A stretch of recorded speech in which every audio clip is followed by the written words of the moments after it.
ایک بھائی نے کال کی تھی, ان کا کویشچن ہمارے موضوع سے ریلیٹڈ تھا کہ جب ہم میت کو اٹھاتے ہیں تو ساتھ چلتے ہوئے کلمے کا ورد کیا جاتا ہے, اس کی شرعی حیثیت کیا ہے؟ دیکھیں, ہمارے جو بزرگان دین تھے ان کا طریقہ کار تو یہ تھا کہ جب میت کے ساتھ چلا کرتے تھے تو بالکل خاموشی کے ساتھ چلا کرتے تھے, لیکن وہ بزرگان دین تھے. ہمارا حال تو ہمیں پتا ہے, وہ جب ساتھ چلا کرتے تھے تو اس میت کو دیکھ کر اپنی قبر کو یاد رکھتے تھے, اس کو دیکھ کر یہ خیال کرتے تھے کہ جس طرح آج انہیں لوگ اپنے کندھوں پر اٹھا کے لے جا رہے ہیں, کل مجھے لے جائیں گے, جو معاملہ اس کے ساتھ ہو رہا ہے وہ معاملہ میرے ساتھ ہوگا. تو یہ فکر آخرت تھی, تو یہی افضل تھا, یہی حکم شرعی ہے. لیکن جیسے جیسے زمانہ دور ہوتا چلا گیا تو آج آپ دیکھیے کہ قبرستان میں قبروں پر کھڑے ہو کر لوگ آفیسز کی, دنیا کی, کاروبار کی نہ صرف باتیں کر رہے ہوتے ہیں بلکہ موبائل پر ڈیل بھی کر رہے ہوتے ہیں, کھیل بھی رہے ہوتے ہیں. تو دین سے دوری ہو گئی. تو پھر ہمارے علماء کرام نے احتیاطاً بہتر ایک قول, ایک طریقہ بیان فرمایا کہ تمام لوگ کلمے کا ورد کریں. اس سے فائدہ کیا ہوگا کہ کم از کم کوئی دنیا کی بات تو نہیں کرے گا نا, اور کلمے کے ورد کی بنا پر وہ اپنی آخرت کو تو یاد رکھے گا, اور کلمہ ورد کرنے کا اسے بھی ثواب ملے گا, اور جس میت کے ساتھ آپ چل رہے ہیں اسے بھی ثواب ملے گا. تو اس لیے اس میں شرعی طور پر کوئی مذائقہ بھی نہیں ہے, اور یہ کوئی ڈیبیٹیبل ٹاپک بھی نہیں ہے کہ جس پہ بحث کی جائے کہ جی یہ جائز ہے یا ناجائز ہے, درست ہے یا درست نہیں ہے. کلمہ ہے, بالکل درست ہے. وجہ میں نے آپ کو بتا دی. ہاں, اگر کوئی آخرت پہ غور کرتا ہے, ہمارے یہاں ایسے لوگ ملتے نہیں ہیں, لیکن اگر کوئی ہے تو وہ بھی درست ہے. لیکن اوور آل سچویشن کو دیکھتے ہوئے ایک فتویٰ اور ایک قول بیان کیا جاتا ہے. ایک بہن نے کال کی تھی سعودیہ عربیہ سے, ایک بچی تھی غالباً. ان کا پہلا کویشچن یہ تھا کہ نماز میں اگر غلطی ہو جائے تو نماز توڑ دیں یا اسی نماز کو کس طرح ہم مکمل کریں. یہ یاد رکھیے کہ غلطی ہونے پر مطلقاً نماز توڑنے کا حکم نہیں دیا جاتا. ایک بات تو یہ یاد رکھیے کہ نماز توڑنا جائز نہیں ہوتا, یا تو نماز بالکل خود ہی ٹوٹ جاتی ہے, یا ایسی غلطی ہوتی ہے کہ سجدہ سہو اس کا تدارک کر دیتا ہے. مثال کے طور پر کچھ چیزیں فرائض نماز میں سے ہیں, شرائط نماز میں سے ہیں, تکبیر تحریمہ ہے, قیام ہے, رکوع ہے, سجود ہے, قعدہ اخیرہ ہے. ان میں سے کوئی چیز رہ گئی تو آپ کی نماز سرے سے نہیں ہوگی, آپ کو نئے سرے سے نماز پڑھنی ہوگی. اور اگر آپ سے کوئی واجب ترک ہو گیا ہے کہ 4 رکعت والی آپ نماز پڑھ رہے تھے, دوسری رکعت میں بیٹھنا بھول گئے, تلاوت کرنا بھول گئے, سورہ فاتحہ رہ گئی وغیرہ وغیرہ, اور بقدر فرض آپ تلاوت کر چکے تھے, واجب ترک ہو گیا ہے, تو پھر آپ آخری رکعت میں عبدہ و رسولہ پڑھ کر اللہ اکبر کہہ کے سجدے میں چلے جائیں گے, 2 سجدے ادا کریں گے, اور پھر اس کے بعد التحیات مکمل کر کے آخر تک آپ سلام پھیر دیں گے, آپ کی نماز ہو جائے گی. تو یہ اوور آل ہم نے اس کی صورتحال ذکر کر دی ہے. عثمان بھائی نے دبئی سے کال کی تھی. ان کا پہلا کویشچن جو ہمیں سمجھ میں آیا تھا وہ یہ تھا کہ بعد دفن آذان دی جاتی ہے قبر پر, اس کی کیا شرعی حیثیت ہے؟ دیکھیں, یہ کوئی فرض نہیں ہے, یہ کوئی واجب نہیں ہے, یہ مستحب ہے. فرض اور واجب ہونے کا جب انکار کر دیا گیا, یعنی یہ دینا لازم نہیں ہے, تو پھر اس پر اعتراض نہیں ہو سکتا. لیکن اگر آپ خود اپنے آپ سے سوال کریں کہ آذان ایک اچھا عمل یوں ہے کہ قبر میں سوال ہو رہا ہے من ربو کا, تو آواز آ رہی ہے اللہ اکبر وغیرہ, پوری اذان دی جا رہی ہے, تو اس سے میت کو فائدہ ہوگا کہ اللہ کا نام لیا جا رہا ہے اور میت کے لیے آسانی ہوگی. تو اس کی اصل ثابت ہے, اگر کوئی دیتا ہے تو اس پر اعتراض نہ کیا جائے, اور اگر کوئی نہیں دیتا تو اس پر بھی اعتراض نہ کیا جائے. ہمارے ہاں ہوتا کیا ہے کہ اس طرح کی جو مستحبات ہوتے ہیں نا, جن کی فرض کی کوئی حیثیت نہیں ہوتی, واجبانہ کوئی حیثیت نہیں ہوتی, اسے کرنے والا نہ کرنے والے کو برا کہہ رہا ہوتا ہے, اور نہ کرنے والا کرنے والے کو برا کہہ رہا ہوتا ہے. یہ دونوں صورتیں غلط ہیں. اسے مستحب قرار دیا گیا ہے. اگر کوئی کرتا ہے تو بہت اچھا عمل ہے, اللہ کا ذکر ہے, نبی کریم کا ذکر ہے, کوئی مذائقہ نہیں ہے. اس کے بعد ایک بھائی نے کال کی تھی قصر نماز کے حوالے سے. یہ پیش نظر رکھیے گا کہ قصر نماز فرائض میں ہوتی ہے. 4 فرض ہیں تو 2 ادا کرتے ہیں, یعنی ظہر, عصر اور عشاء.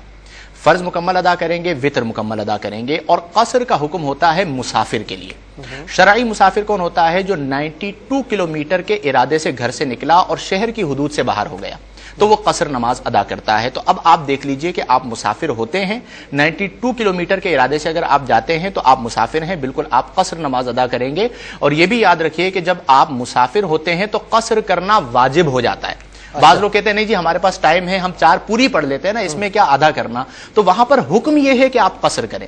تو اگر آپ پوری پڑھیں گے تو آپ حکم عدولی کر رہے ہیں, اور یہ یاد رکھیے کہ آپ کو نماز دوبارہ لوٹانی ہوگی. اگر آپ مسافر ہیں